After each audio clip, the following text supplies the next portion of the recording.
When you close your eyes and you go to sleep, and it's down to the sound of a heartbeat.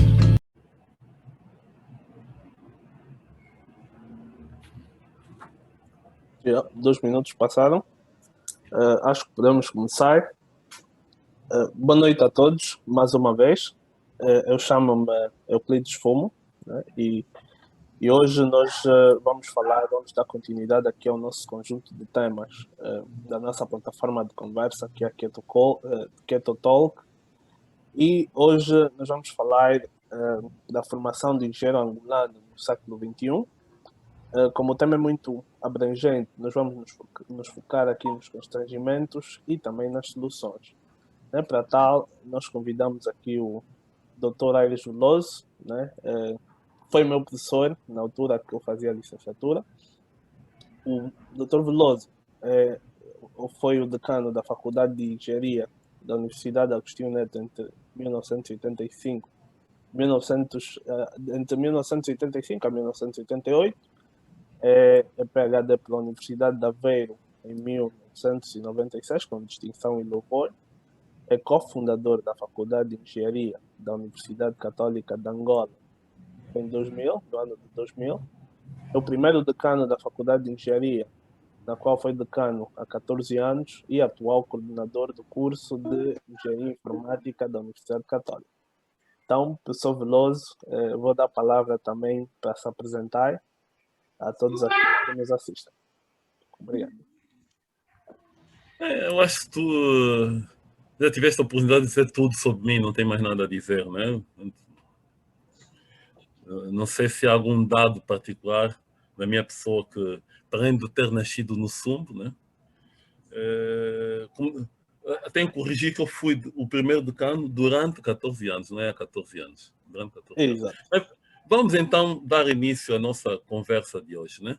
Podemos. Bem, muito bem. Posso falar então? Sim. Como eu disse, pelo tema ser abrangente, né, nós vamos focar aqui em 3 constrangimentos e depois no quarto tema nós vamos falar das soluções. Nós vamos começar a falar da incapacidade de criação de capital humano, vamos falar do modelo de gestão da Universidade Católica, ou das universidades, não propriamente da Universidade Católica, peço desculpas. E, por final, vamos falar da debilidade dos estudantes. Né? Então, antes mesmo de entrar aqui na problemática, professor Veloso, eu peço que faça uma introdução do tema, antes de propriamente falarmos aqui do primeiro constrangimento. Muito bem, ilustre Euclides Fumo. Bem, como é de conhecimento geral, né? Nas sociedades modernas, todas as atividades estão impregnadas de tecnologia, de engenharia. Desde, portanto, a produção de todos os produtos, de qualquer tipo de produto, a qualquer tipo de serviço. Seja na agricultura, seja na indústria, no comércio, na defesa, na segurança, na saúde, na cultura. Hoje não há atividade alguma que possa ser desenvolvida com o mínimo de proficiência sem o recurso às engenharias, sem o recurso à tecnologia. E isto tem profundas implicações. Portanto, hoje, as políticas públicas, qualquer político, qualquer dirigente, né, a qualquer nível, que queira definir políticas públicas, tem que, como essas políticas vão depender da tecnologia, ele tem que contar com o apoio do engenheiro. Não só na definição, como também na implementação. O mesmo com a produção de leis. Né? Os juristas hoje já não têm o monopólio da produção de leis. Como é que se pode legislar sobre fenómenos que têm uma base tecnológica que o legislador não domina? Portanto, hoje o engenheiro está presente em todo tipo de atividades. E a engenharia é de, portanto, transcendente importância para as sociedades modernas. Por esse motivo, a formação dos engenheiros é de especial interesse, tem tido merecido um crescente interesse pela sociedade. Né? Portanto, mesmo os países mais desenvolvidos têm déficit de engenheiros. Portanto, no nosso país, que é um país que está em desenvolvimento, naturalmente que nós temos que acelerar a formação de engenheiros e o primeiro passo é ter em consideração os constrangimentos e preocupar-nos com estratégias para os superar. Portanto, o primeiro constrangimento é, sem sombra de dúvida, a debilidade das nossas instituições como agentes empregadores. Portanto, as nossas instituições de ensino superior, quer públicas, quer privadas, não têm salários competitivos, nem têm condições sociais atraentes. Portanto, e esse, na minha opinião, é o principal estrangulamento. Nós não conseguimos atrair, reter e manter permanentemente motivados quadros de elevado potencial. Por exemplo, a Faculdade de Engenharia da Universidade Católica, desde 2005 que lança licenciados, portanto, este ano sai a 17ª, se não me engano, 17ª geração de licenciados, e só conseguimos reter um. E a nossa realidade é comum a todas as instituições de ensino superior aqui em Angola. O segundo fator de constrangimento são a promiscuidade de poderes. Portanto, as escolas qualquer escola, né, tem fundamentalmente 3 tipos de poderes. O poder executivo, o poder deliberativo e o poder de fiscalização. E tradicionalmente, esses 3 poderes, aqui, quer nas escolas públicas, quer nas escolas privadas, têm estado concentrado nos órgãos singulares do poder. O decreto presidencial, o decreto presidencial número 320 de 7 de dezembro de 2020 veio restituir a democratização nas nossas instituições e repor a ordem. Mas, no entanto, precisa ser mais afinado, na minha opinião. Por exemplo, há um artigo, que é o artigo 59º. Esse artigo confere poderes deliberativos ao Senado, mas autoriza o reitor a dirigir o Senado, o que abre a porta, né, à promiscuidade entre o poder executivo e o poder deliberativo. O terceiro fator também se verifica a nível da gestão, na minha opinião, está no foco da gestão. Portanto, o foco da gestão das nossas instituições, quer públicas, quer privadas, estão orientados para uma crescente oferta de cursos. E como os cursos não podem ser dados ao ar livre, portanto, há uma certa preocupação pelas instalações, pelas infraestruturas, relegando-se para segundo plano as pessoas. O terceiro fator, na minha, de estrangulamento, de debilidade das nossas instituições, é o modelo de negócio. Portanto, as instituições públicas baseiam-se no Orçamento Geral do Estado e as privadas nas propinas dos estudantes. Quer de um lado, quer do outro, né? Esse modelo tem... Portanto, as nossas instituições vivem uma crise profunda desde sempre. Portanto, a crise tanto que vivemos atualmente há uns 4, 5 anos, acarretou a desvalorização da moeda, o enfraquecimento da economia, o empobrecimento da população, a desvalorização do Kwanza. Portanto, há uns 5, 6 anos atrás, um valor corrente para as propinas eram 25 mil kwanzas, que correspondiam a $250. Hoje, 25 mil kwanzas mal chegam a 40. Portanto,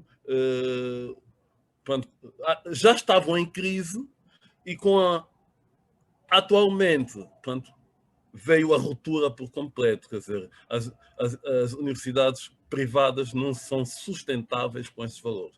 Portanto, quer as públicas, que viviam do Orçamento Geral do Estado, que mal dava para pagar um salário condigno aos professores, quer as privadas, na minha opinião, têm que mudar de modelo.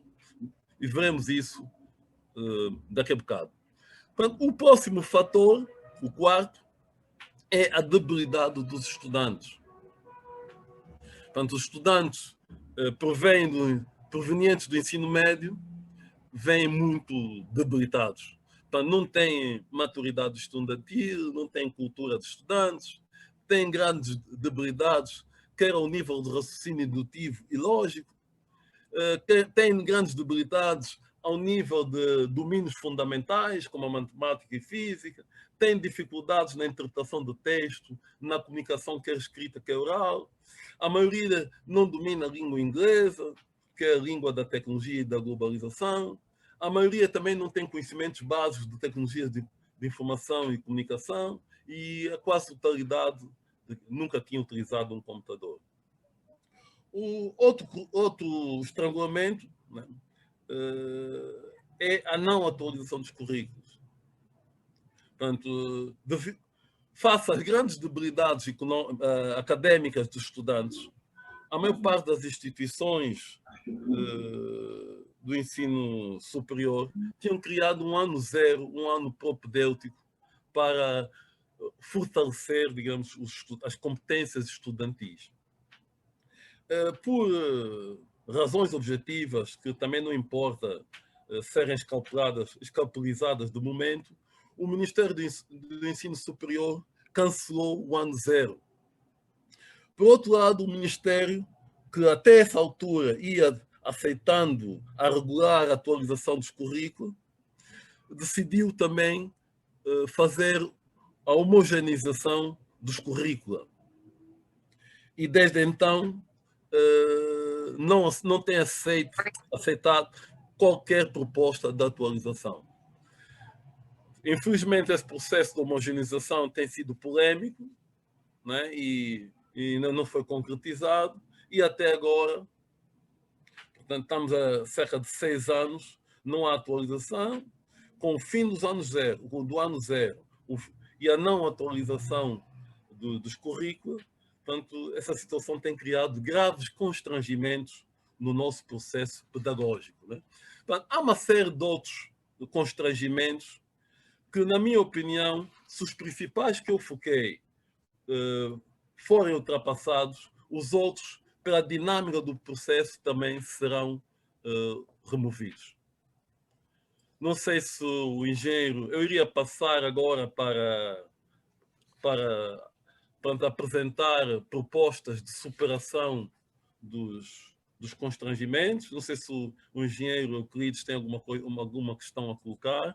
Não, por enquanto não. Professor Veloso, acho que pode continuar, né? Focou aqui em diversos problemas e acho que na secção de perguntas e respostas depois podemos discutir melhor. Vamos focar agora nas soluções e dou a palavra novamente ao professor Aires Veloso. Bem, eu penso que as nossas instituições de ensino superior sofrem de há um grave problema, que é o modelo. Elas têm por referência o modelo da universidade tradicional. Portanto, uma universidade que fornece à sociedade conhecimentos e especialistas. Ora, é certo que a nossa sociedade precisa de conhecimentos e especialistas, mas a nossa sociedade precisa de muito mais, né? O principal desafio da nossa sociedade neste momento é a criação de empreendimentos sólidos e de qualidade que produzam serviços, forneçam serviços e bens às nossas comunidades. Portanto, o principal desafio de Angola e dos angolanos é, sem sombra de dúvida, o empreendedorismo. E o que se verifica é que as nossas universidades não estão associadas a este desafio. Portanto, as nossas instituições de ensino superior tem que rapidamente migrar para o modelo da universidade empreendedora. Uma universidade, um modelo que, além de conhecimentos especialistas, fornece ciência, inovação, tecnologia, criatividade, incubação de empresas e, o mais importante, empreendedores. Nós não podemos esquecer que os empreendedores é que têm, é que criam os novos empreendimentos e, mais importante ainda, são os que mantêm os empreendimentos existentes, né? Porque o trabalhador do século XX, com seus atributos, a pontualidade, a preocupação com o cliente, já não serve para os desafios do século XXI. Um século caracterizado por uma aceleração nunca jamais vista da tecnologia, pelas mudanças abruptas, pela incerteza. Portanto, o trabalhador do século XXI tem que ter outros atributos, nomeadamente a capacidade de planificação, ou a capacidade de se adaptar à incerteza. Ele tem que ter a capacidade, os atributos típicos do empreendedor. Portanto, o empreendedorismo vai permitir que as nossas instituições, além de fornecer quadros, forneçam empreendedores, criem instituições, fiquem alinhadas com as necessidades da sociedade, né? Dá um outro salto. Né? Então, eu não vou agora aprofundar-me sobre o empreendedorismo, nem sobre as formas de implementar o empreendedorismo, mas a mudança de paradigma vai produzir, de certeza, uma revolução no metabolismo das nossas instituições. Vai permitir que, quer os trabalhadores docentes, quer os não docentes, quer os empreendedores, quer os não empreendedores, aumentem os seus rendimentos. Portanto, a universidade vai se tornar mais atrativa, vai ser capaz de atrair e reter quadros de elevado potencial.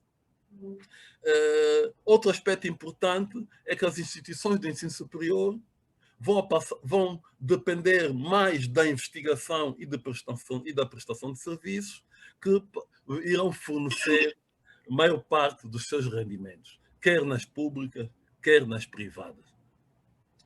Vamos debater agora passar agora a questão da promiscuidade de poderes.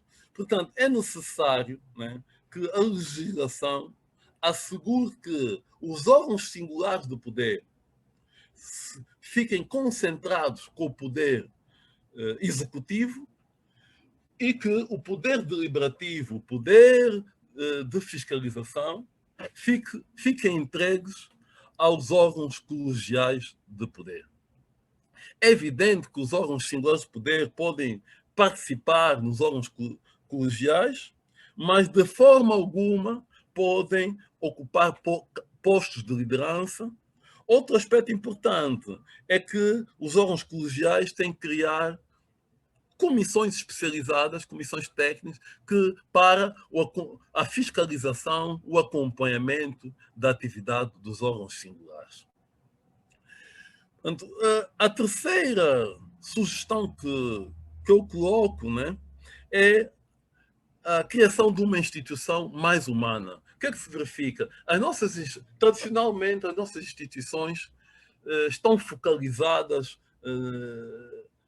como disse há bocado, na oferta de cursos e preocupam-se mais com as instalações, descurando a atenção devida nas pessoas. Como disse bem Peter Drucker, que é o principal teórico da sociedade do conhecimento, o ativo mais significativo de qualquer instituição são as pessoas, são os trabalhadores do conhecimento. Por conseguinte, a gestão das nossas instituições de ensino superior deve reorientar-se para a criação de um ambiente propício à inovação e imaginação criativa e ao exercício dos processos de ensino-aprendizagem. Portanto, tornando-se empreendedoras e mudando o foco das infraestruturas para as pessoas, criando um ambiente de sonho por exemplo, extensas zonas arborizadas, desporto, cultura, espaços de sociabilização para o intercâmbio de ideias, etc., etc., as instituições de ensino superior poderão compensar a sua debilidade como agente empregador e tornarem-se mais atrativas para todas as classes, para os docentes, para os discentes e os funcionários de suporte, e tornarem-se também mais competitivas no mercado. Com um ambiente focalizado nas pessoas, estas vão preferir manter-se mais tempo na instituição de ensino superior, vão produzir mais e, naturalmente, haverá reflexos positivos em todas as atividades académicas, quer nos processos de ensino e aprendizagem e de investigação, quer na prestação de serviços à comunidade.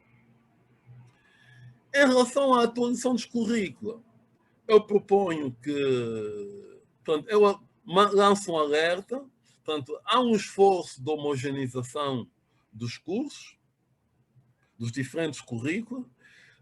No entanto, relativamente às tecnologias de informação e comunicação, que é o domínio, que é a área que eu domino, né? Não me pronuncio sobre as outras, isso é um verdadeiro desafio, né? Porque na década de 90, já as organizações mais prestigiadas das TICs, o I3E e o ACM, já tinham identificado cerca de 60 subáreas nas TICs. Hoje, há mais de 100. E há subáreas que se ministram em 3, 4 cadeiras. Quer dizer que é impossível, num currículo, dar-se todas as subáreas. Por conseguinte, o que vai acontecer naturalmente é que algumas instituições vão se especializar num domínio e outras não. E, para mim, não me repugna nada se uma universidade tiver um curso de tecnologia de informação e comunicação mais orientado para as multimédia, outro mais orientado para as redes, para os sistemas operativos, outro para o sistema de informação, outro para o software. Portanto, se houver aquela tentativa de uniformização, esperemos que a homogeneização não seja entendido como uniformização, portanto, o país vai perder. Portanto, e eu prevejo que nas TICs a homogeneização será possível apenas nas ciências básicas. Portanto, recomendo também a criação de rankings credíveis, desenvolvidos por entidades independentes para todos os subsistemas de ensino, para criar uma competição saudável entre as escolas. Outra recomendação que eu dou, que eu sugiro, né, é a criação de concursos, Olimpíadas de Matemática e de Física, para aumentar nos jovens o gosto e a paixão pelas áreas científicas e tecnológicas e naturalmente, assegurar a qualidade dos estudantes provenientes do ensino médio. Para fortalecer as competências de raciocínio lógico, portanto, a matemática também é muito útil nesse domínio. Sugiro adicionalmente a organização da Olimpíada de Xadrez, que se criem círculos de leitura para melhorar as competências de comunicação e escrita, que se generalize o ensino da língua inglesa no ensino médio, que se banalize o ensino médio e no superior as TICs, que haja créditos para aquisição de computadores pessoais, para democratizar o acesso na posse de computadores, democratizar o acesso à internet de banda larga. Portanto, basicamente, fundamentalmente é isso. Portanto, há muita gente que também se preocupa com as bibliotecas, com os laboratórios. Portanto, eu penso que quer as bibliotecas, quer o laboratório, quer outros recursos, se a gente tiver recursos humanos engajados, comprometidos, essa questão das bibliotecas, laboratórios também se resolve. Eu conheço muitos sítios que têm laboratórios que foram ofertados com manuais, com documentação e tudo, e não há gente para ler os manuais e preparar as práticas. Portanto, na minha opinião, o esforço tem que ser sempre primeiro no homem, 95% no homem. O resto vem por acréscimo. Portanto, ilustre engenheiro Euclides, eu passo-lhe a palavra e estou à sua disposição. Ok, muito bem, muito obrigado, professor Veloso. O professor Veloso acabou de fazer aqui uma abordagem muito importante sobre os constrangimentos e também sobre as soluções.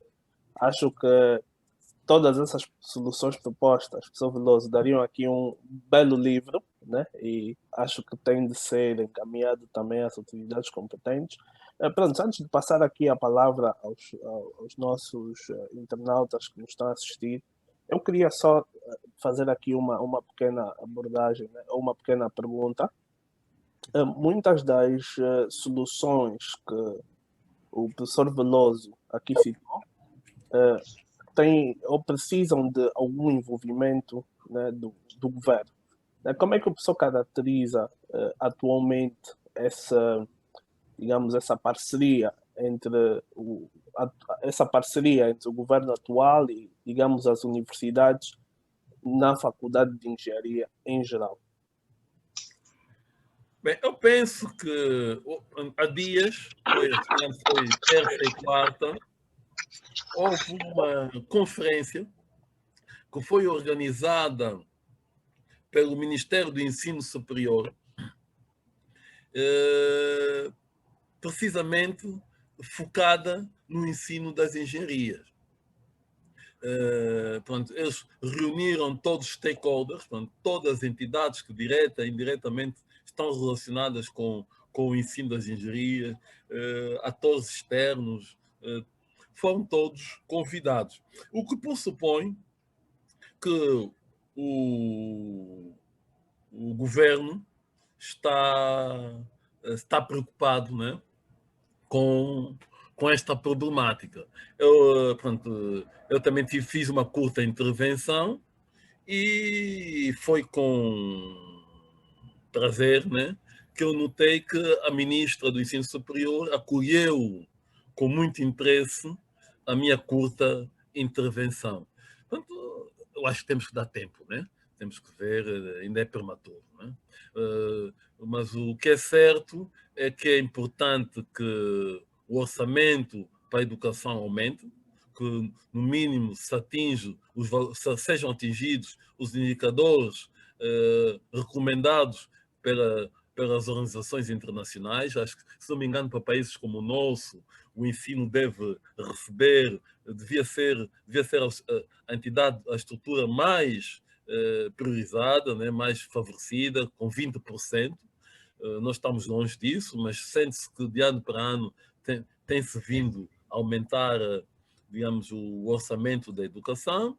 Outro aspecto que, na minha opinião, mas isso não compete só ao Ministério, mas a todo o governo, à sociedade, é a dignificação da carreira docente. Quer dizer, eu penso que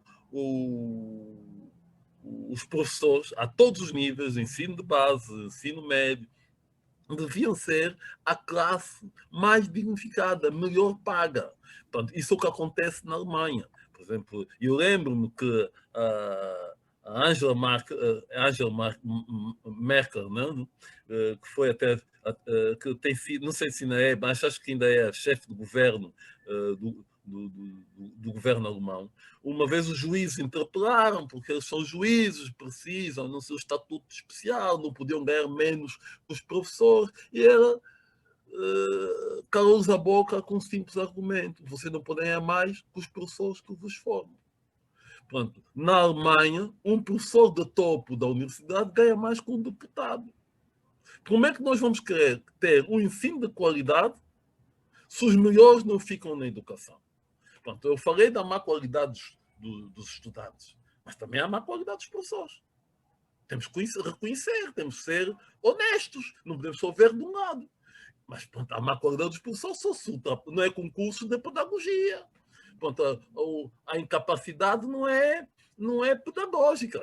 A pedagogia não substitui a ciência. Porque senão não havia necessidade de médicos, de engenheiros, formávamos só pedagogos para resolver todos os problemas, não é verdade? Portanto, se nós queremos ensino de qualidade, temos que ter professores bem pagos, temos que transformar a profissão docente desde a escola primária, ensino médio, ensino superior, na profissão mais dignificada, para que os melhores fiquem no ensino. O que fica também é que muitas vezes, né, o governo até o escuta e não sei quanto, mas pronto, devido a um passado de gestão centralizada, as pessoas não têm o hábito de pôr o dedo na ferida. Né? O governo não escuta, apresentam relatórios cor-de-rosa, estatísticas. Hoje em dia, né, na minha mais modesta opinião, uma universidade só é universidade se impactua, se produz serviços, se contribui para a criação de instituições. Ouvir falar que a universidade formou X, que estão empregados, que já formamos mestres, isso hoje não tem sentido. Portanto, hoje a universidade tem que sair do conforto dos seus gabinetes, dos seus laboratórios, tem que pôr os docentes, os estudantes, tem que pôr a mão no olho, nos por enterrar, sujarem, por ir ao barulho, resolver os problemas das nossas instituições. Pronto, se isso não acontecer, hoje em dia isso não é universidade. Portanto, as nossas universidades têm que dar salto.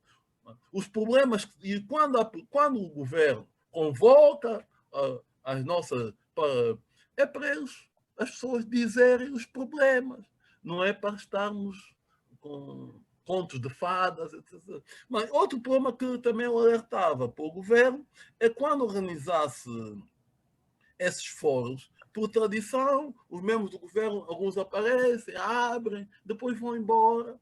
Né? Quando os académicos falam, ninguém está para os ouvir. Eu penso que esses fóruns devem ser criados para os governantes ouvirem.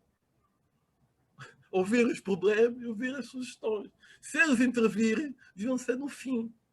Portanto, eu peço que, no futuro, esses fóruns, quando forem organizados, sejam organizados de tal forma, né, que os atores principais, os académicos, é que sejam os principais atores do fórum.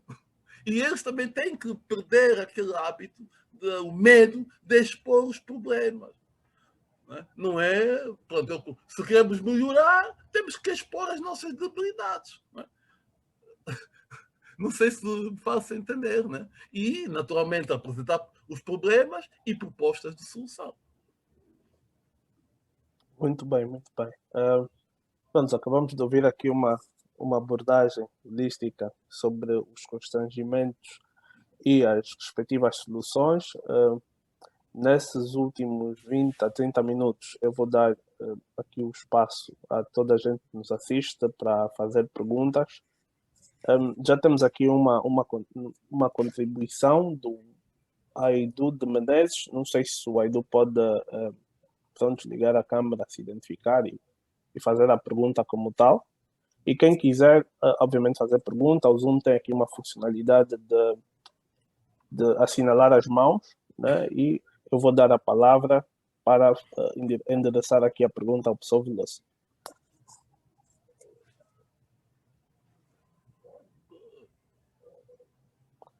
Começamos com Aidu de Menezes.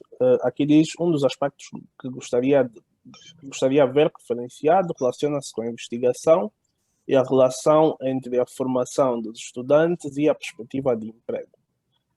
Mas isto é uma pergunta, não sei se o professor Veloso quer abordar um pouco sobre essa relação entre a investigação e a relação da formação, entre a formação dos estudantes e a perspectiva de emprego, ou se calhar vamos a uma pergunta mais direcionada. Portanto, a relação entre a investigação e a perspectiva de emprego.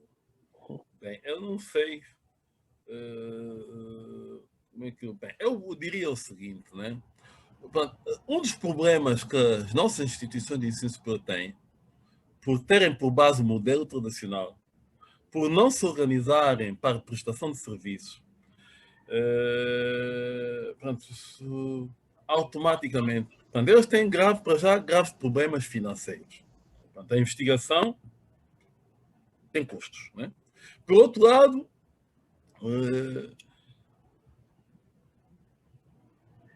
Portanto, as nossas instituições não têm cultura de se relacionarem com as universidades.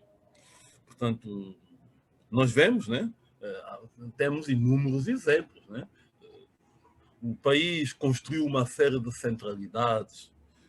Nunca, que eu saiba, há uma série de universidades, a pública e outras, que têm cursos de arquitetura, têm cursos de construção civil. Né? Porque eu acho que não estamos a falar só de informática, estamos a falar das engenharias. De engenharia, né? Exatamente. E que eu saiba, nenhuma delas foi desafiada. Nenhuma delas foi envolvida. Né? Portanto, as nossas universidades podiam contribuir para o desenvolvimento de modelos de baixo custo, ecológicos. Né? Já os portugueses, no tempo colonial, né? Não estou fazendo elogio da colonização, mas o que está errado, está errado. O que está certo, está certo. Bom, temos que ser honestos. Eles tinham já criado uma arquitetura adequada para o nosso clima. Eu fiz o meu último ano de ensino médio no antigo Salvador Correia, agora Mútua e Quevera, e lá não havia calor. Eu posso estar no Mútua e Quevera em dezembro, janeiro, fevereiro, os meses mais quentes, com temperaturas eventualmente de 40 graus fora dos edifícios, mas lá dentro estava assim impecável. Por quê? A solução também não. O segredo não é especial, né? Não sei o termo, mas não sei se é ágil. A altura de cada piso alta e janelas grandes. O edifício que na Xisco foi partido, também era fresco.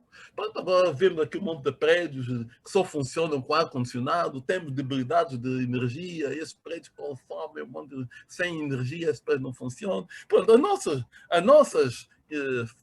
nossos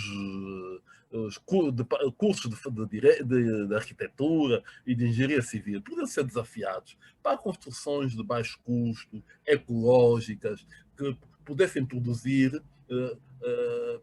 edifícios para todo tipo, para habitação, para escritório, para estruturas governamentais. E quem fala, é evidente, não havendo esta vinculação com a sociedade, a investigação que se faz é fraca, né? Portanto, há umas exceções e tal, mas portanto, ao nível das engenharias é muito pouco. Né? Mas, portanto, é por isso que eu propus, né, a migração de modelo. E essa migração era para ontem, para anteontem. Nós estamos muito atrasados nisso. Portanto, eu penso que se as nossas instituições assumirem o modelo empreendedor, automaticamente as universidades vão estar vinculadas vão ficar em sintonia com as necessidades das nossas comunidades e das nossas instituições. E essa questão da investigação, a questão do emprego, os próprios currículos vão também ficar mais afinados, eu poderia ficar por aqui, né? Não sei se esclareci, não sei, como é que ele se chama? O dito ficou satisfeito? Aidu de Menezes. Arthur de Menezes. Não, Aidu de Menezes. Pronto, também não sei se estou aqui a pronunciar bem. Aidu de Menezes. Isso, Aidu de Menezes. Ok. Muito obrigado pela explanação, professor Veloso. Portanto, eu vou dar lugar aqui ao Geraldo Cangondo, né? Se possível, Geraldo, ligue a câmera, né? Identifique-se. Peço que as questões sejam mesmo pragmáticas, né? Cada pessoa, se calhar, uma ou máximo duas perguntas, para também conseguirmos gerir aqui melhor o tempo. Geraldo, ok. Boa noite. Boa noite, professor Aires. É um prazer voltar a falar com o professor depois de quase 10 anos. A primeira vez que vi o professor foi numa apresentação, espécie de vender a cursos da Católica, né? Foi-nos fazer uma apresentação. Depois consegui vê-lo por algum tempo na Faculdade de Engenharia. Professor, eu queria aqui, em termos concretos, que o professor dissesse assim, de forma breve, que problemas exatos que impedem com que as nossas universidades, sobretudo aquilo que estamos a falar de engenharia, e mais propriamente na nossa área, não constem nas melhores da África. Por exemplo, foi a semana passada, eu estive a consultar aí o ranking, nós continuamos muito embaixo, a última universidade, num continente onde temos 54 países, nas 100 nós não estamos. Né? Em termos assim, concreto, para o professor Aires, o que impede com que Angola não faça parte? Juntando isso e terminando, professor Aires, por que os nossos engenheiros, sobretudo da área de computer science, não escrevem? Nós não temos escritas dos nossos engenheiros. Ou seja, a produção científica, como falou, é muito baixa. Mas a que se deve isso, uma vez que o professor formou várias gerações, não é? E aprecia muito bem. Os que tiveram oportunidade de fazer, no mínimo, um semestre fora da Angola, sabem que escrita científica é vida para quem estuda. Sobretudo, nós que estamos na área de tecnologia, que isso vai crescendo. Por que nós não escrevemos? Muito obrigado, são essas as minhas questões. Pronto, a primeira questão, qual era? Já vou repetir, por favor. A primeira questão era quais são os problemas nossas universidades não constem nas melhores da África, naquele ranking. Ilustre Geraldo, né? Ilustre Geraldo. Vamos ser francos. Se você não tem o elemento-chave de qualquer instituição são os recursos humanos. Se não há recursos humanos comprometidos, engajados, como é que a nossa universidade vai ter um funcionamento, digamos, aceitável? É evidente.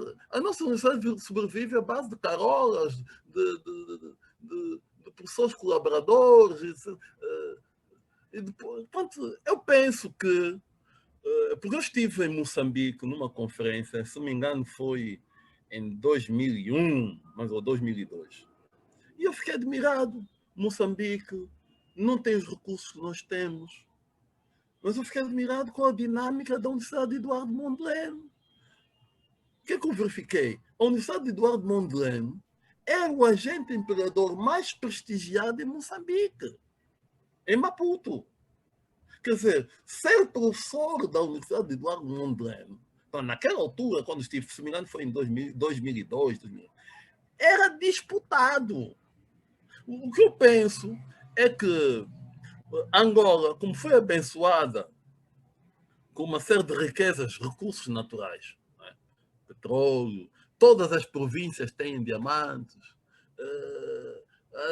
até esses minérios a gente pensava, terras raras, não sei quando, com coltães, que a gente só pensava que só havia no Congo Democrático, o Zaire, também aqui temos, quer dizer, esse país é um acidente geológico.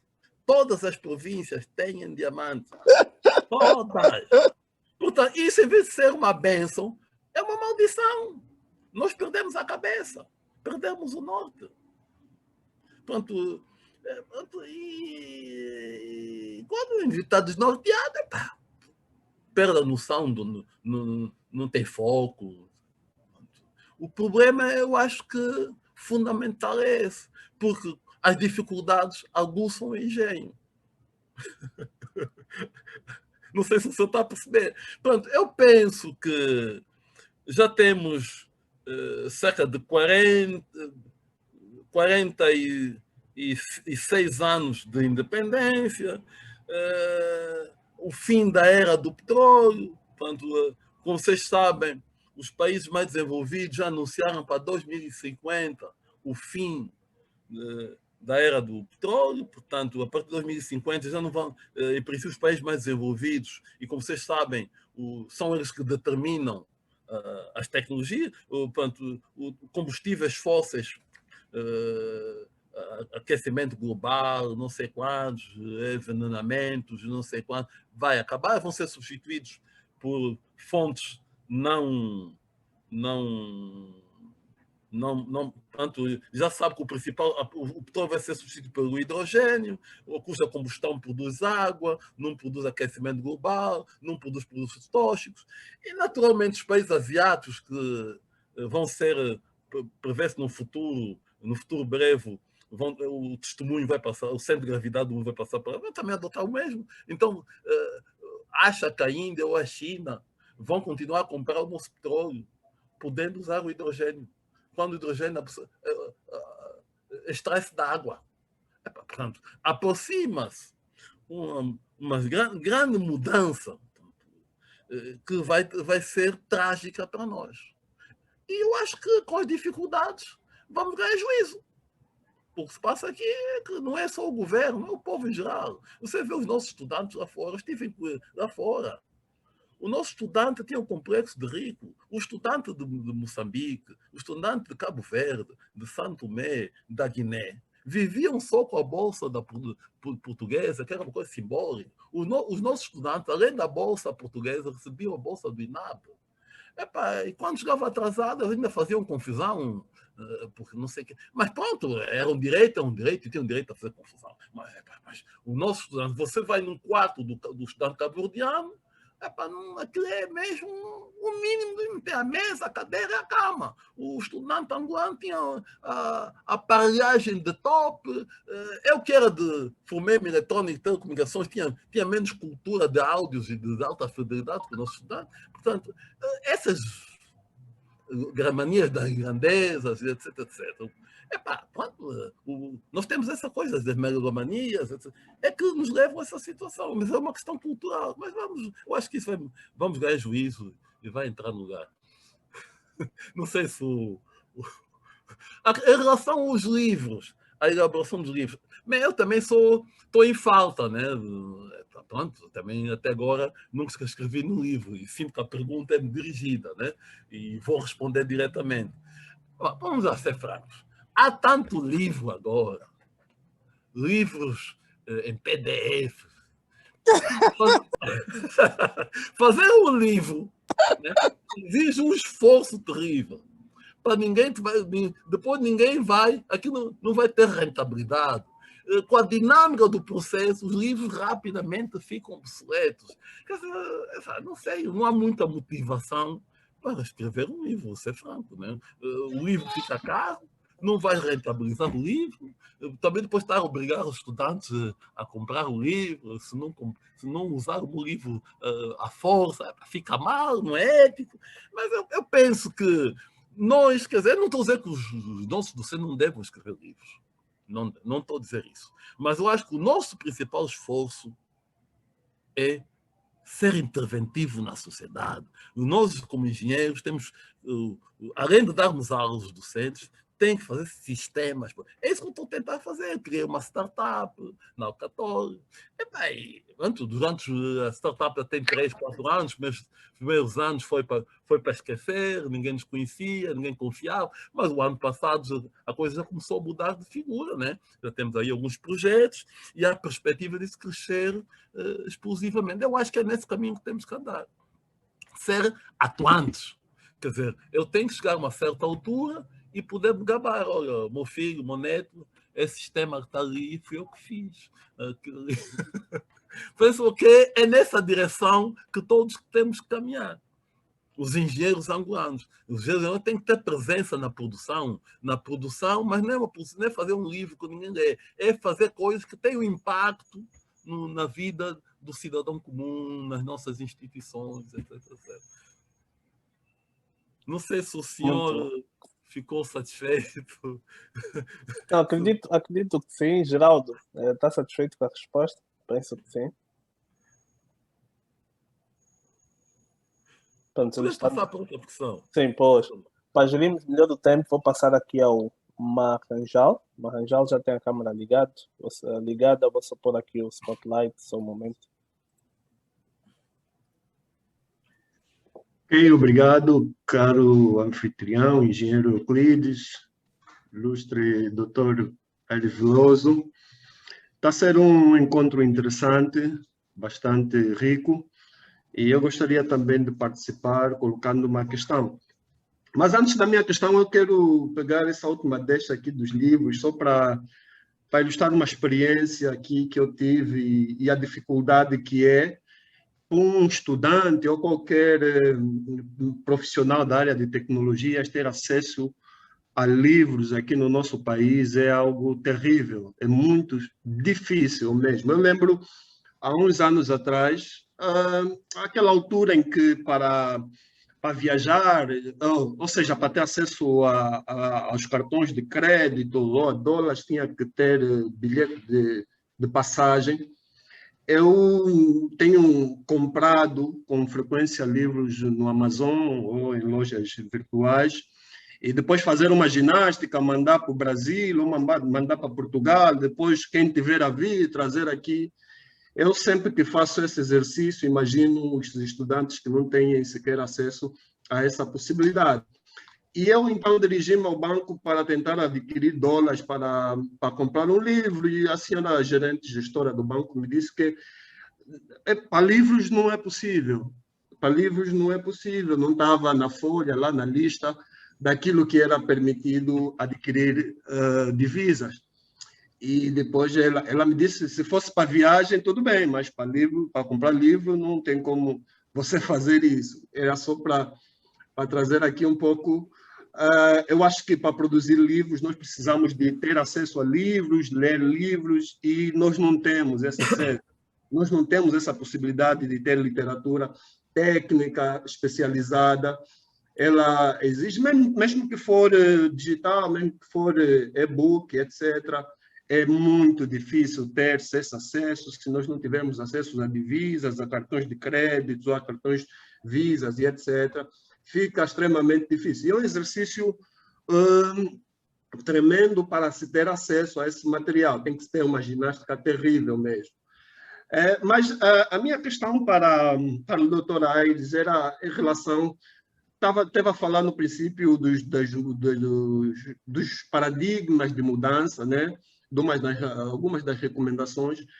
E eu queria saber, em termos relacionadamente à Universidade Católica, onde o doutor está, qual tem sido a participação, ou seja, qual tem sido o que a Universidade Católica tem feito para tentar implementar esses paradigmas de mudanças, ser pioneira nessas mudanças, sem depender necessariamente do Estado e etc., principalmente naquilo que é a formação baseada no empreendedorismo.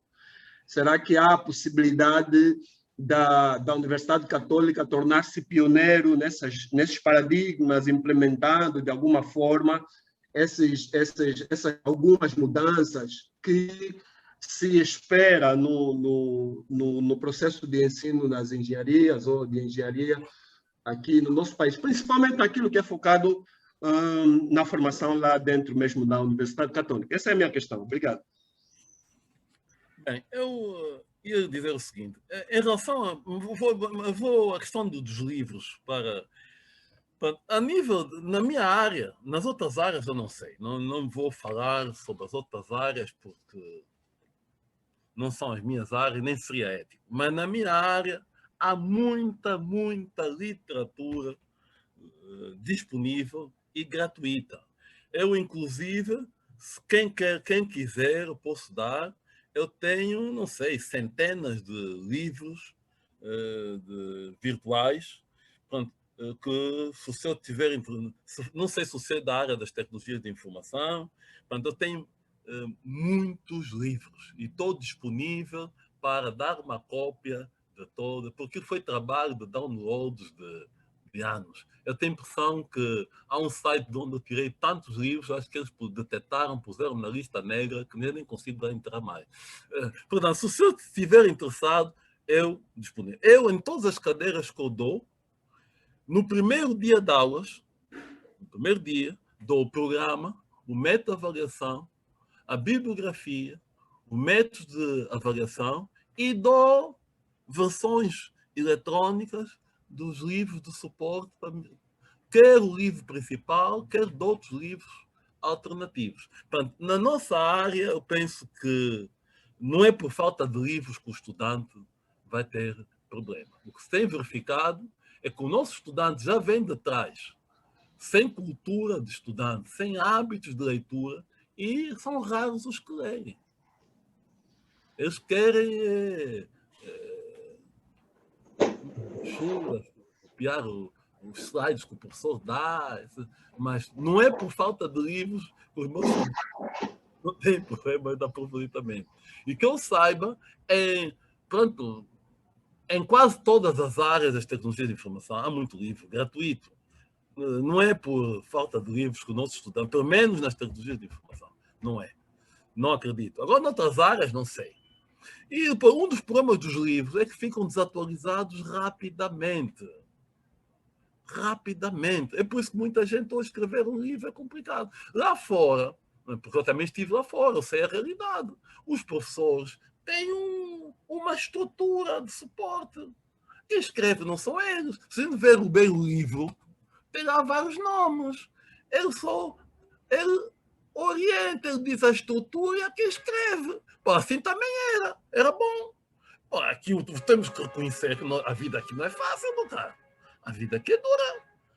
Não há mobilidade. Só ir de casa para a escola e voltar é um trabalhão. E ainda quem se oponha, para não querer abrir polêmica, questão do metro. Meu caro, nós estamos numa sociedade que tem mais de 10 milhões de habitantes. Quer dizer, a mobilidade é dura, meus senhores. Pronto, mas de qualquer maneira, não é por falta de livros que os nossos estudantes não estudam. Pronto, eu acho que pronto, há vários problemas, a agressividade do contexto, a falta de um ambiente na própria escola. Ele não tem ambiente em casa, não tem ambiente na escola. Quer dizer, pronto, mas livros há. Pelo menos nas minhas cadeiras, livros. E eletrônicos, PDFs ou HTML, ou CHTML, CHTM, livros há. Pronto, agora, outra questão que o senhor colocou, qual foi? Como é que se chama? Esqueci-me, perdi um bocado empolgado aqui com a questão do Alfredo Marranjal. Sim, mas qual é a questão que colocou?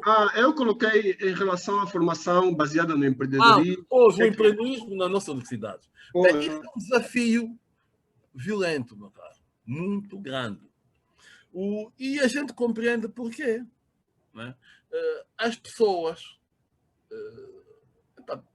a sociedade é por inerência conservadora. As pessoas cresceram na universidade tradicional.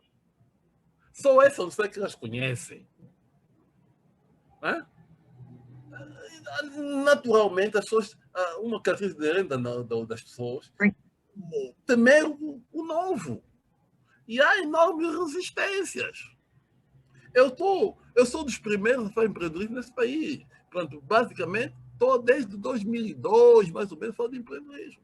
Pronto, mas reconheço que ultimamente houve grandes progressos na universidade, não são os que eu desejaria muito mais, naturalmente. Né? Já se criou um gabinete de fomento do empreendedorismo, a minha startup foi criada. Pronto, está a haver sinais encorajadores. Pronto, espero que esse processo seja mais acelerado. Né? Porque o que é que se passa? É que sem empreendedorismo, as nossas instituições de ensino superior não vão a lado nenhum. Se não tem salários competitivos, não tem condições sociais atraentes, as instituições não confiam nas nossas universidades. Muitas até parece que nem sabem que elas existem. Então, como é que vamos dar a volta? Como é que vamos atrair pessoas? Porque o sucesso da universidade depende das pessoas que lá estão. Há pessoas competentes, termos um moderador. Como é que eu vou convencer um ecrítico fumo estar na universidade, etc.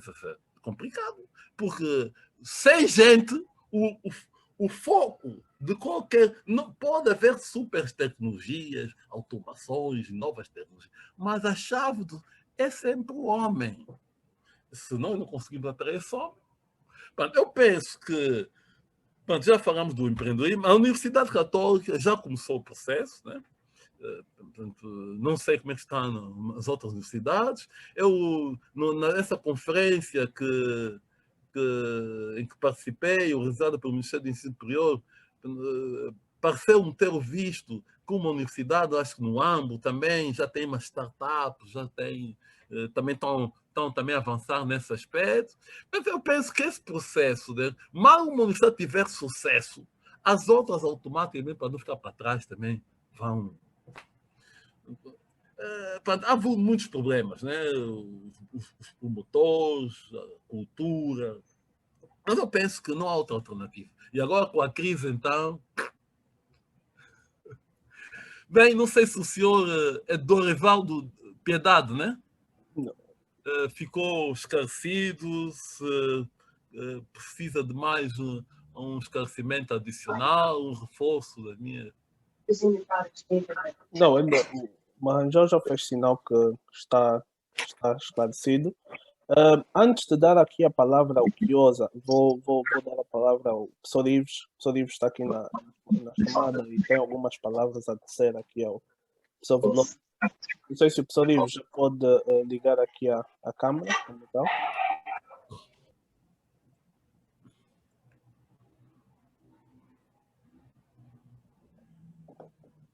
Alô, professor Ives? Então passa para outra pessoa e depois volta. Está a ouvir? Boa noite, doutor Veloso. Boa noite. O Steve, desculpa não ter participado da tua... Eu estava muito sobrecarregado com outra tarefa. Não faz mal. Mas vou pedir uma cópia. Uma cópia? Sim. Eu acho que o engenheiro Fumo deve ter uma cópia. Tens ou Fumo? Sim. Inclusive já está online no YouTube. Já está online. No canal. Manda bem a dica de como aceder. Tá sim. Não ia faltar a sua palestra, porque algo mesmo não podia faltar. Mas estou feliz de ouvir tudo que disse, mas é uma verdade. A minha abordagem era aqui, talvez para compensar, porque se a escola pública depende do orçamento do Estado, agora, a universidade privada devia ter dentro, devia ser incubador das empresas, para criar software para gerir dentro da universidade e entrar no mercado, por exemplo, das TIC em Angola. É uma forma de compensar, porque com a devalorização da moeda, com tudo que a universidade agora está a perder o valor, porque os melhores professores, a maioria depende também do rendimento. Quando há rendimento que o professor não chega para nada, as aulas também não terão mais impacto. Acho que eu acharia que seria o tempo que as universidades começam a pensar em entrar no mercado da tecnologia de informação nas inovações como os americanos fazem. Era só isso a minha ideia daquilo que o professor falou. Mas do resto, concordo plenamente. Pois, como disse o Jean Fumo, como eu disse, o problema é um problema de cultura, né? Nós viemos de uma cultura centralizada, né? E pronto, os promotores querem, não conseguem. Alô? Sim, estamos a ouvir. Pronto, os promotores também queriam criar centros, mas eles não têm salários competitivos para atrair pessoas competentes, capazes de fazer os softwares, etc. Né? Portanto, então, eles sabem, né? Até porque não é ético, né? O empreendedorismo também, para ter sucesso, tem que ter uma base ética forte. Portanto, o empreendedorismo na universidade... Eu fiz um artigo que publiquei na revista Lucer, que depois posso partilhar, em que apresento o projeto de empreendedorismo. Portanto, um dos pilares fundamentais do empreendedorismo é a ética. Não só no emprego, em qualquer área. E um dos princípios básicos é que a universidade não pode fazer aquilo que um docente ou um grupo de docentes pode fazer. Portanto, o empreendedorismo tem que ser priorizar o indivíduo. A universidade só pode assumir empreendimentos. Portanto, se um docente ou um grupo de docentes tem uma ideia, a ideia não exige uma base material voltada. Há clientes com capacidade de compra, de pagar. Então, o empreendimento tem que ser privado. Ok? E dos docentes. Portanto, a universidade não pode tentar fazer aquilo que os docentes podem fazer. E os docentes também não podem fazer coisas que um grupo de estudantes pode fazer. Por exemplo, imaginemos que eu decida fazer um empreendimento para a reparação de computadores. Aquilo está condenado ao fiasco. Porque eu vou dar um curso de 5 horas, que é o que chega, na Universidade em Tempo já deu, 1 hora por dia, de segunda a sexta, e o aluno aprende a reparar computadores. Depois é mais trabalhar durante uns tempos com uma pessoa experimentada. E o que é que vai acontecer? Ele, quando estiver a prestar o serviço, ele vai dizer ao cliente, porque em vez de pagar aqui 5.000 kwanzas ou 10 neste empreendimento que é do Dr. Veloso, vai na minha casa, não é? Pagas metade, eu faço com a mesma qualidade. Quer dizer, tem que haver ética. A universidade não pode fazer aquilo que o docente sozinho, um grupo, se pode fazer. O docente também não pode fazer coisas que um grupo de estudantes pode fazer. Portanto, a universidade só deve ficar naquelas áreas onde o empreendedorismo dos docentes não é viável. Portanto, áreas em que exigem uma base material avultada. E mesmo nesses casos, a universidade pode contar com o apoio de grandes empresas nacionais ou mesmo empresas multinacionais. Por exemplo, há laboratórios em que só um equipamento pode custar mais de $100.000. Isso aí, um laboratório desse está aquém da capacidade de um docente ou de 2 ou 3. Portanto, o problema que eu estava a colocar é que é necessário que a universidade ganhe consciência que o fato de um docente ser empreendedor, isso é bom para ele, para a própria universidade. Por quê? Porque os empreendimentos dos docentes vão dar emprego aos meus estudantes. Os empreendimentos docentes vão dar emprego aos assistentes. Esse assistente, com o salário pequeno que a universidade dá, mais um bocado de ganho no empreendimento, ele já se sente mais motivado a ficar na universidade do que a ir para a Unitel ou para... E, por exemplo, muita gente, né, até gosta do ambiente da universidade. Se a universidade, em vez de preocupar-se só com mais cursos, mais instalações, preocupar-se com as pessoas, humanizar a universidade, criar zonas verdes, zonas para as pessoas, aqueles que gostam de correr, poder fazer o seu circuito de corrida na sombra da árvore, ginásio, balneários em condições, espaços para as pessoas poderem conversar, um snack bar com tela gigante para a pessoa poder ver o Real Madrid.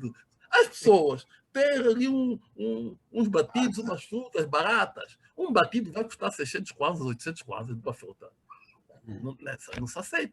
Portanto, eu penso que se houver um esforço nesse sentido, criar um ambiente mais humano na universidade, mais o empreendedorismo, naturalmente muita gente vai preferir, mesmo ganhando um pouco menos, vai preferir ficar na universidade. Agora, o problema que se passa é que aquela nossa cultura centralizadora, querer controlar tudo, mas, eu acho que isso é uma questão de tempo, as coisas lentamente vão entrar no lugar. Né? Porque isso é um processo. Né? Nós não podemos também sair de uma cultura centralizada para uma cultura descentralizada de um dia para o outro. Né? Obrigado, doutor. Muito obrigado, professor Ives. Professor Veloso, eu sei que também deve estar já ligeiramente... A conversa está interessante. Está completa. Isso até está virando, parece uma conversa em que estamos num bar, num café. Exatamente. A ideia da plataforma é mesmo esta, mas...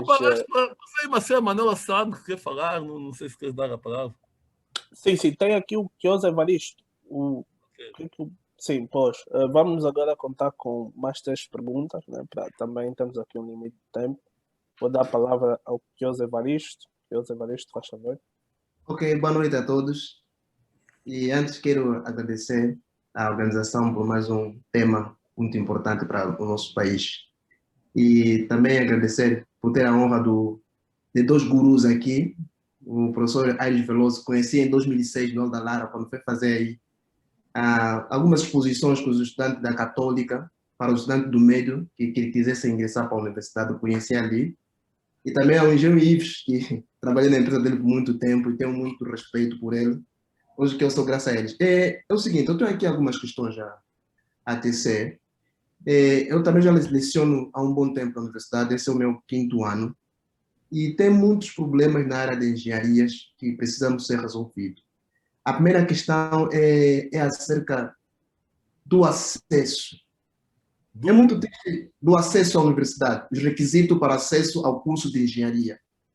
Eu até hoje discuto na minha universidade, na universidade onde leciono, a volta do ano propedêutico.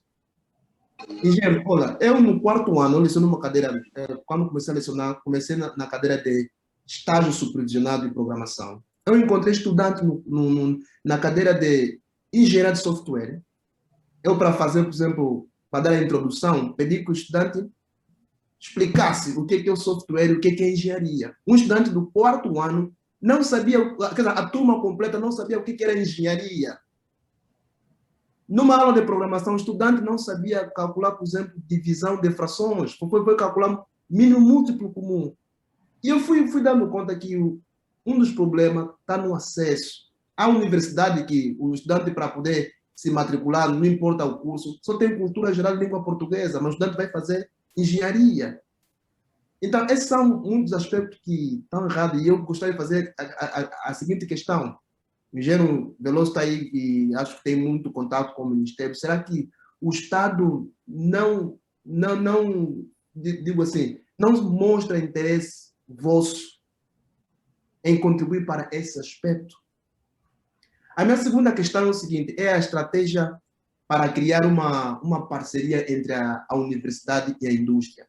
Eu respeito muito o engenheiro Ives, porque na altura que trabalhei na TechSys, recebeu muitos estudantes da Católica, iam lá trabalhar no período da tarde, e de outras universidades, demonstra que o estudante no 3º ano já consegue viver a prática. E hoje em dia, aqui em Angola, as empresas negam, não há uma confiança, ou se existe, são poucas, porque eu tenho essa experiência, porque eu lecionei a cadeira de Estado supervisionado. Tentamos criar parceria com algumas empresas. As empresas negam os estudantes que vêm da nossa universidade. E nós sabemos que quem está fazendo engenharia tem que ter prática. E eu gostaria de saber qual é a estratégia que a Universidade Católica tem, de modo a partilhar com os outros, de modo que consigam essa parceria entre a universidade e a indústria. Agora, a outra questão que eu vou colocar aqui, a última. Nós vimos que o Ministério pronunciou-se que próximo ano, talvez, já não vai se permitir professores licenciados lecionarem. E eu estou preocupado. Eu até achei muito boa, mas só que há algo que na nossa realidade não vai se adequar. Temos poucos engenheiros mestres. E, em contrapartida, temos poucas universidades que lecionam cursos de mestrado na área de engenharia. E isso aqui pode levar a um déficit, se o Ministério aplicar isso de uma forma rigorosa, pode haver aqui um déficit de professores para o ensino superior. E eu gostava também de saber, engenheiro, a Católica ou outra universidade, por que temos poucos cursos de mestrados nas áreas de engenharia? Porque precisamos muito. Obrigado. Bem, essa questão que o senhor colocou é uma questão com que vem sendo confrontada há muito tempo.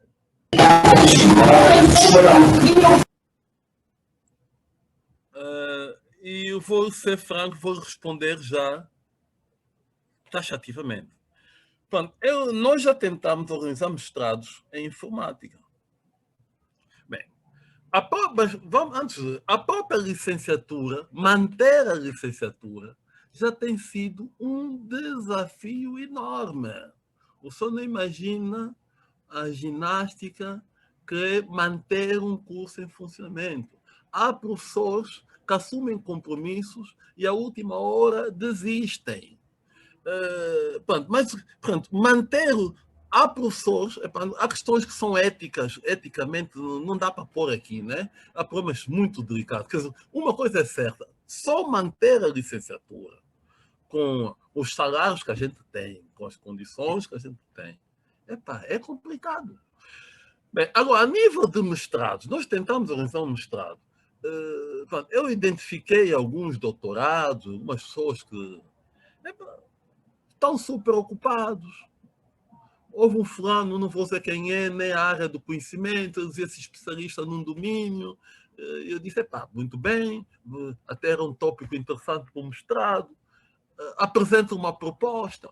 Como é que eu vou realizar um mestrado com uma cadeira se não tem conteúdo, se não tem... Não sou eu que vou inventar. É o professor que tem que apresentar. Epá, isso é complicado. O problema se passa. Epá, sem ovos, não há omeletes. Pronto, basta dizer que a Universidade Católica arranjou bolsas, tem arranjado bolsas para fazer mestrados. Não vou citar nomes, porque não interessa.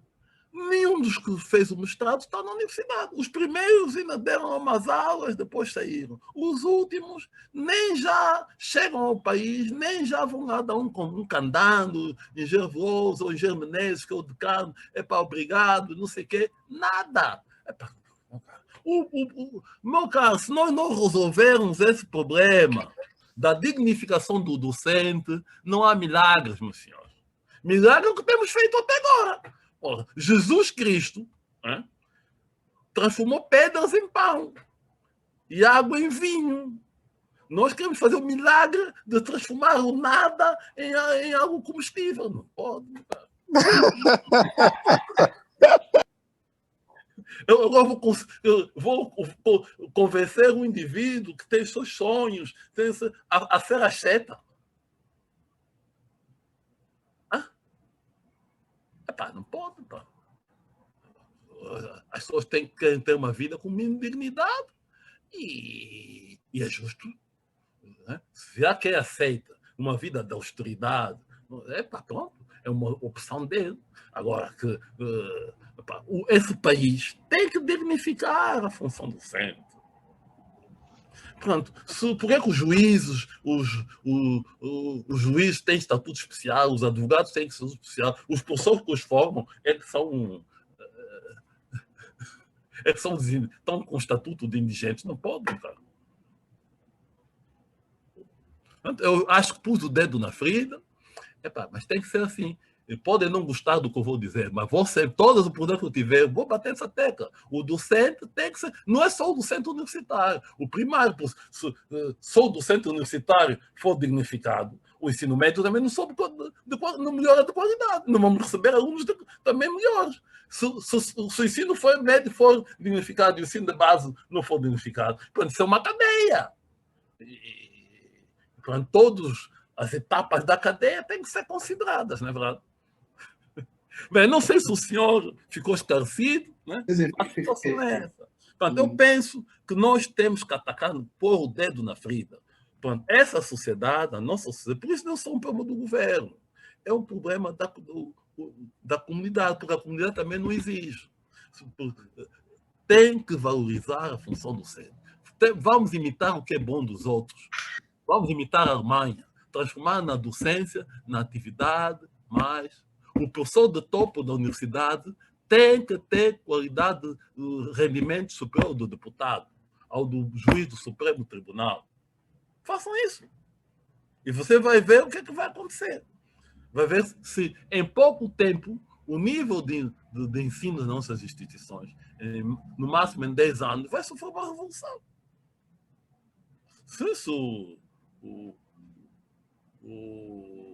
os Euclides de Fumos e toda essa gente, em vez de ficarem lá no sítio onde estão, vão para o fogo. Meu senhor, uns vão para a pública, outros vão para a privada. Em 10 anos, meu senhor, o país vai sofrer uma revolução. As empresas, por poder, a grande vantagem da educação é o seu poder multiplicativo. Um Euclides de Fumo na universidade tem mais impacto do que o Euclides de Fumo lá numa empresa qualquer, de telecomunicações ou de banco, etc. E é isso que nós não estamos a compreender, porque a nossa cultura prioriza o imediato. Não prioriza. Nós não temos a cultura de futuro, dentro de 3 anos vamos atingir o objetivo tal, dentro de 5, dentro de 10. Isso é um problema cultural que nós temos que enfrentar. E temos que enfrentar, assumir e vencer. Por senão, eu penso que isso é uma questão cultural, mas temos que foi agravada pela maldição das riquezas naturais.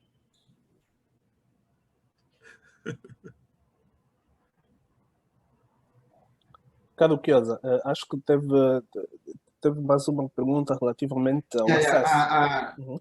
A estratégia a usar para criar uma parceria forte entre a academia, a universidade e a indústria? Vamos, cara, se tu não tens gente, como é que vais fazer parceria? Por exemplo, eu vejo, ainda estive nesse fórum, né? Nós temos propostas quando digo nós, não é só a Universidade Católica, outras. Há uma série de entidades lá fora e mesmo aqui dentro que, eventualmente, mas nós nem estamos organizados para isso. Porque para a prestação de serviços é necessário que a estrutura, a instituição de ensino superior se organize. Ora, o que é que se passa? As nossas instituições de ensino superior, reitoria, faculdades, departamentos de ensino, depois conselhos científicos ao nível de topo, conselhos científicos pedagógicos ao nível das faculdades. Aqueles departamentos já têm um staff, também têm os seus... Essa estrutura é pesada, é adequada para o ensino, mas não serve para a prestação de serviços. Para a prestação de serviços tem que ser estruturas ágeis, estruturas dotadas de autonomia administrativa e financeira. Ora, as nossas instituições não estão organizadas para isso. Portanto, por um lado, é necessário que as instituições nos provoquem. Isso não existe, nem há cultura. Mas, por outro lado, é necessário que nós façamos o trabalho de casa. É necessário que nós estejamos organizados para prestar os tais serviços. Então, o que eu proponho é que primeiro nos organizemos dentro e depois vamos fazer pressão lá fora. Epá, queremos ser provocados, queremos intervir. Eu criei uma startup, nos primeiros 2, 3 anos não recebemos solicitações, batemos a muitas portas, mas a partir do ano passado, a partir de janeiro, as coisas começaram a mudar. A questão do fundo é que nós temos que fazer o trabalho de casa. O milagre não vem de fora. Os santos de casa é que têm que fazer milagres. Muito bem. Kiosa, está satisfeito ou nem por isso? Não, estou satisfeito. Vou dar tempo para os outros que querem comentar. Ok, muito obrigado. Temos mais 2 perguntas que são velozes. A primeira é de Henrique Joaquim. Henrique, se possível, ligar a câmera para te adicionar aqui ao spotlight.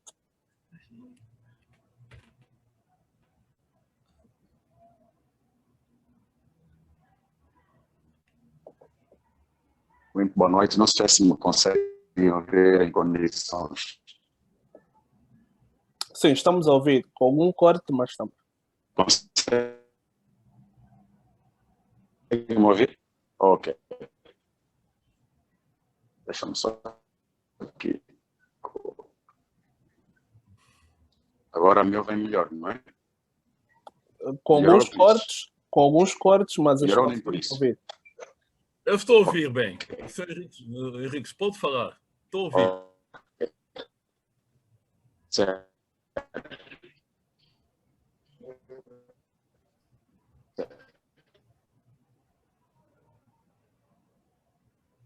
Ok, certo. Boa noite mais uma vez a todos. Primeiro agradecer ao Clides, né, por estar a organizar mais uma daquelas suas sessões, né, que é uma daquelas sessões que tem tido uma chuva de conhecimento.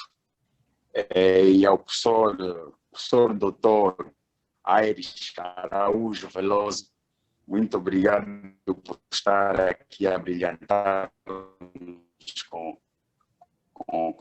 com este incrível know-how. Certo, eu vou ser bastante pragmático e sucinto na minha questão.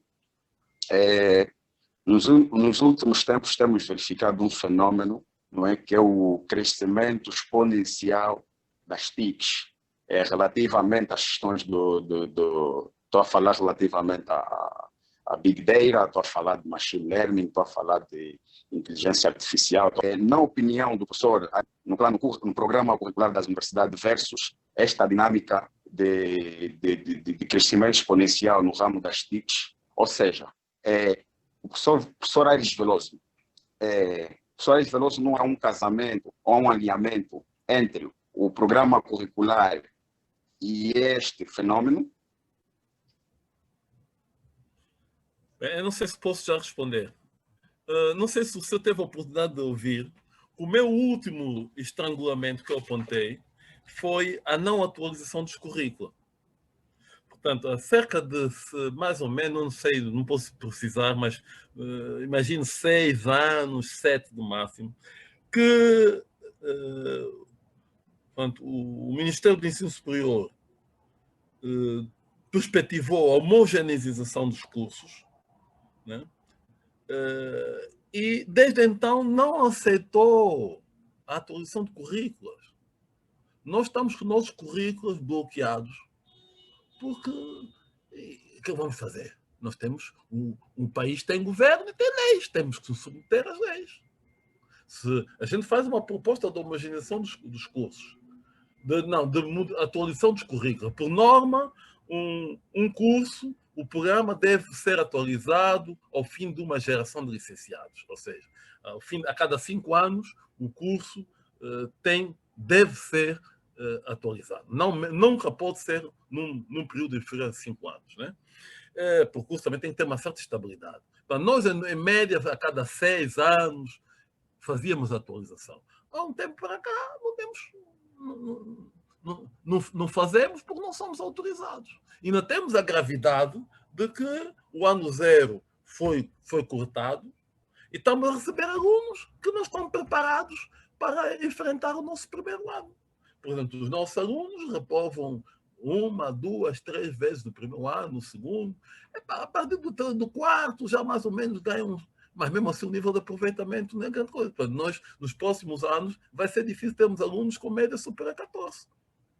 Porque o ano 0 foi cortado. É certo que o ano 0 era um bocado polêmico em certos sítios, mas na Católica, pelo menos eu tinha certeza que havia uma certa seriedade, né? E além de mais, nesses sítios que não havia seriedade no ano 0, também não havia seriedade no currículo mais avançado. Pronto, nós já comunicamos a nossa preocupação ao Ministério e esperamos que nos autorizem. Portanto, o problema é que não fomos autorizados há mais ou menos 6, 7 anos a fazer a atualização do nosso currículo. E pronto, temos que manter. E depois também temos outro problema, é que temos tido problemas em atrair pessoas que dominem essas tecnologias, né? Porque as pessoas que dominam essas tecnologias, que são as pessoas que acabam os mestrados agora, etc., também não querem dar aulas, porque dizem que a contrapartida, etc., tem filhos, tem que ter casa, carro. Vamos fazer. A realidade é essa, não é que nós estejamos distraídos, nós queremos fazer. Agora, o contexto. Não sei se o senhor ficou esclarecido. Para já há um problema. Não estamos a ser autorizados para a atualização do nosso currículo. Mandamos propostas, dizem esperem a lei sobre homogeneização. Até lá, aguardo. Começa a questão da homogeneização a ser polêmica, esse processo nunca mais se conclui e estamos aqui num deadlock, nem vai nem vem. Né? Senhor Henrique Joaquim, né?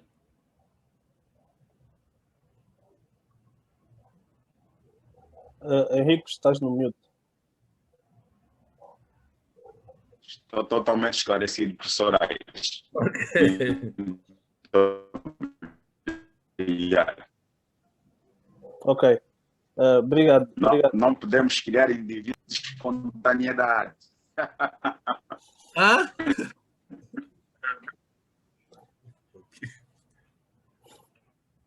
Obrigado, Henrique, pela questão.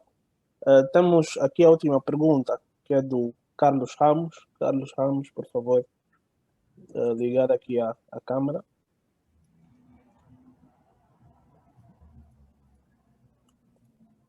Estás do mudo, Carlos Ramos. Tenho tirado do mute. Ok. Boa noite, mais uma vez. Conseguem me ouvir em condições? Alô, Euclides, conseguem me ouvir? Sim, estamos a ouvir, Carlos. Faz favor. Ok, muito obrigado pela palavra. Vou passar rapidamente a questão. O que nós temos notado nos dias de hoje as universidades têm formado muitos engenheiros, né? Bem ou mal, mas têm formado. E nem todos estes engenheiros que saem das universidades estão preparados para dar resposta às necessidades das grandes empresas. Grandes não só, as PMEs também, do nosso país. A questão é, nem todas as empresas têm programas para lapidar estes engenheiros ou formarem ou fazerem uma pequena formação para adequar também às suas necessidades. E muitos desses engenheiros não são enquadrados nas empresas e ficam por aí, nem sequer dão aula e às vezes nem têm capacidade também para dar aulas e nem para responder às necessidades das empresas. E também não estão preparados para envergar no empreendedorismo. O que é que se pode fazer, faço o termo, para reaproveitar, não sei se o termo correto é este, mas eu vou fazer aqui o abuso do termo, para reaproveitar estes engenheiros, sendo que terminam um curso, têm um diploma, e muitos deles nem têm condições para fazer estas certificações fora do país, e nós cá em Angola não temos centros de certificações preparados para tal. O que é que se pode fazer com esses estudantes? Ficam aí por aí, ou há um programa específico que se pode fazer para não deixar-lhes a sorte do diabo, diria eu. Obrigado. Bem, eu penso que este é um desafio que a universidade também, as nossas podiam assumir, né? Mas é só no quadro de uma universidade empreendedora. Por exemplo, imaginemos que esse paradigma seja realmente mesmo assumido e implementado. Naturalmente, vão surgir, pronto, várias pequenas empresas, startups, que poderão enquadrar-se indivíduos. Né? Pronto, eu lembro-me, eu tinha uma série de projetos na universidade. Né? Criámos a Academia Cisco, queria criar a Academia Oráculo e várias outras academias. Esses projetos não foram implementados porque não havia gente.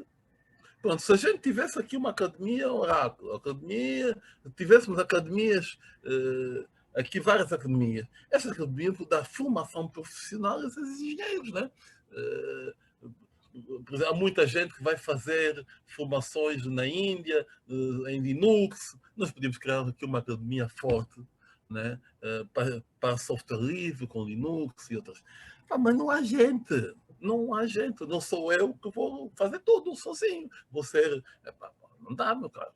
Eu vou ser decano, eu já não sou o chefe de departamento, estou à frente de 20 academias. Não dá, não há gente, meu caro. Nós não somos competitivos. Eu vou ter mais, meu caro. O grande problema é mesmo o modelo da universidade tradicional. Esse modelo está esgotado. Agora, os promotores têm que aceitar isso. Porque o empreendedorismo também exige investimentos, exige fé, exige visão direcionada. Se a universidade apostar a sério no empreendedorismo, vai ter que investir. E vai recuperar o investimento, porque os empreendimentos, né, pelo menos aqueles que ficarem hospedados na universidade, a universidade também vai ser parceira, né?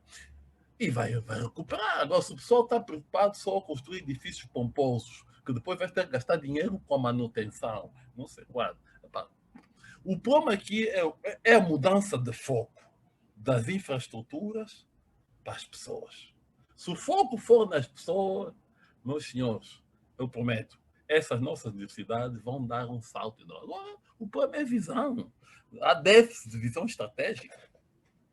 Portanto, quer que o empreendedorismo também não vai ser um milagre, né? Uma panaceia, sem investimentos. Tem que haver investimentos, tem que haver um acreditar.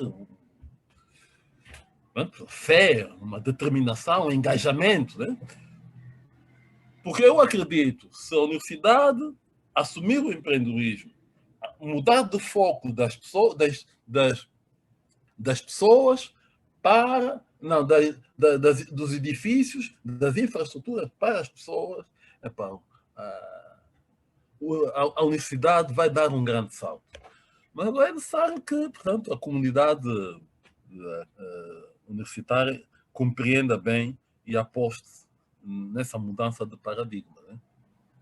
Aqui é uma questão, Euclides, desculpa só, é uma questão adicional, que eu tenho.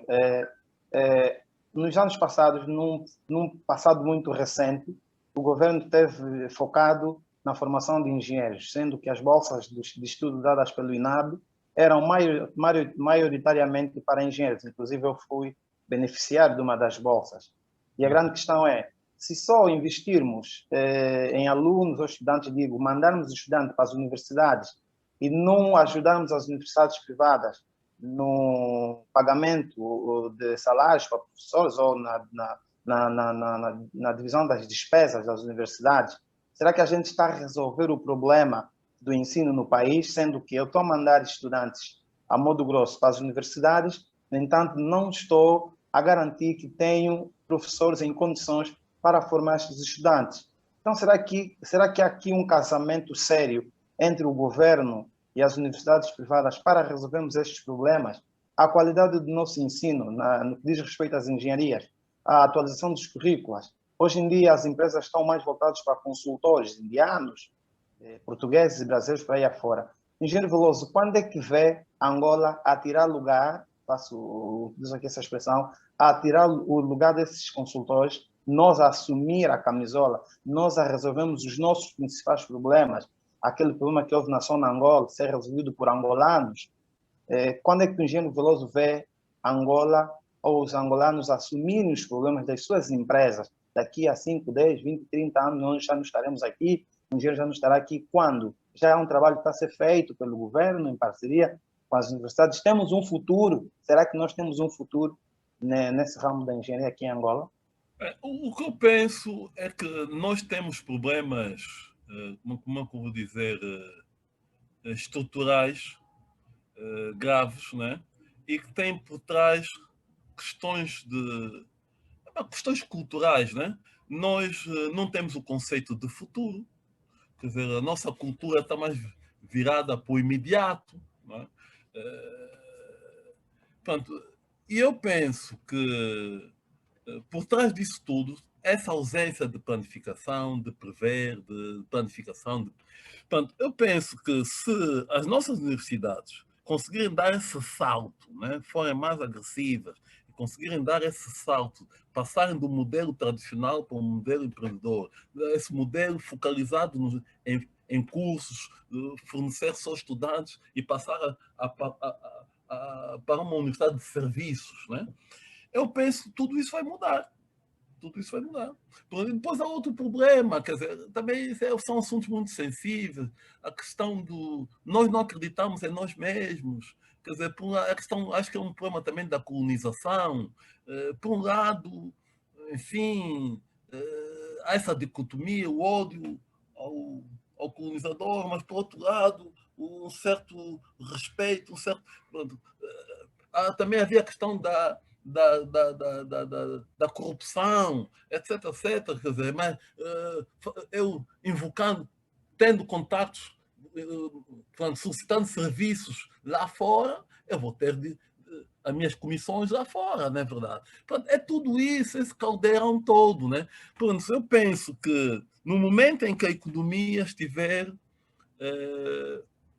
mais estabilizada, portanto, ter dólares não constitui problema. As pessoas ganham comissões lá fora, ganham comissões aqui dentro. Mas a questão fundamental mesmo também é as nossas instituições estarem organizadas para a prestação de serviços. Não estão. As nossas instituições estão ancoradas no ensino, não estão estruturadas para a prestação de serviços. E, portanto, é tudo isso. As instituições não estão preparadas, a sociedade também não está preparada para solicitar serviços, desafiar as nossas instituições. Tudo isso gera esse quadro, essas distorções que nós temos, né? Porque no momento em que essa questão for superada, haver uma relação saudável entre a academia e a sociedade, a academia estar estruturada para enfrentar os desafios que vêm da sociedade, eu acho que automaticamente a própria sociedade vai ganhar cada vez mais confiança nas suas instituições, porque isso também é um processo de ganhar confiança, né? De credibilidade. E as coisas vão lentamente ao lugar, né? Portanto, eu lembro-me, criei a minha startup e durante 2 anos não consegui nada. mas agora já fiz um pequeno projeto, depois esse projeto chama outro.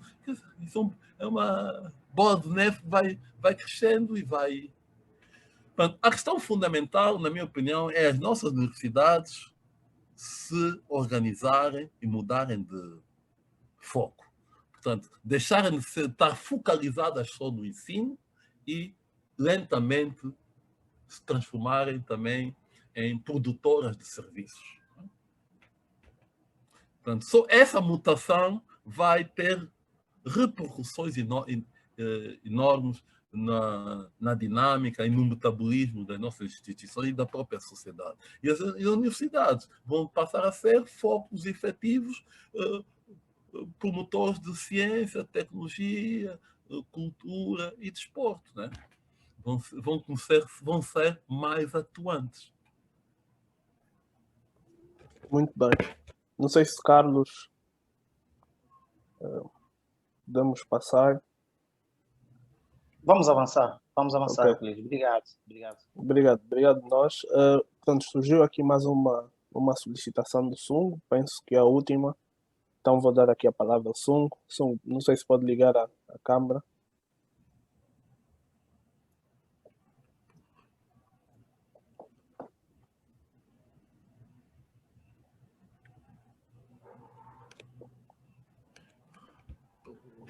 Eu não consigo ouvir.